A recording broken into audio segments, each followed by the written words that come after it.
भाई आता जो वाद वगैरे चालू आहे ना, मराठीवरून वगैरे, मराठी भाषेवरून वगैरे भरपूर लोकांना मारतायत, भरपूर जण हे करतायत की मराठी बोलेगा नाही, नाही बोलणार मराठी.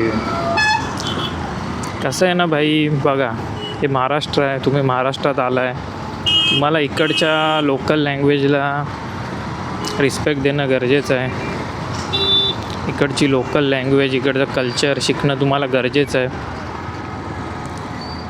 जर आपण तुमच्या राज्यात जातो आहे आम्ही कोण, आणि तुमच्या राज्यात आम्ही म्हणजे फिरायला गेलो आहे, तर गोष्ट वेगळी आहे, ठीक आहे. जर तुम्ही ह्या कोणत्या राज्यात आहात, महाराष्ट्रात सोडा, कर्नाटक झाला, UP झालं, किंवा अजून तामिळनाडू वगैरे कोणतं एक राज्य झालं, त्या राज्यात तुम्ही जर 6 महिने किंवा 1 वर्ष 2 वर्षापासून राहत आहे, तर तुम्हाला तिकडची लोकल लँग्वेज शिकून त्यांच्यासोबत, तिकडच्या लोकांसोबत लोकल लँग्वेजमध्ये बोलणं गरजेचं आहे भाई.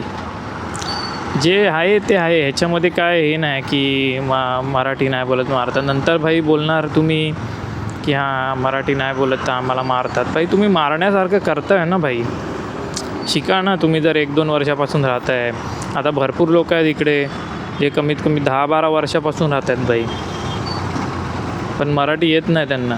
शिकणं गरजेचं आहे ना. आणि वरती जर बोलायला गेलो मराठी क्यों नाही बोलतात, व उलट उत्तर देतात, जाओ नहीं सीखेगा, जाओ जो करने का कर लो. नंतर मग मार खाल्ल्यावर मग अक्कल येते, हां सॉरी पार्ट 1 येतो, मग नंतर पार्ट 2 येतो.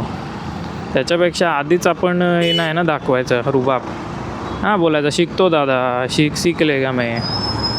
ॲटलिस्ट शिका तरी भाई, रिस्पेक्ट करा. महाराष्ट्रामध्ये आहे तुम्ही.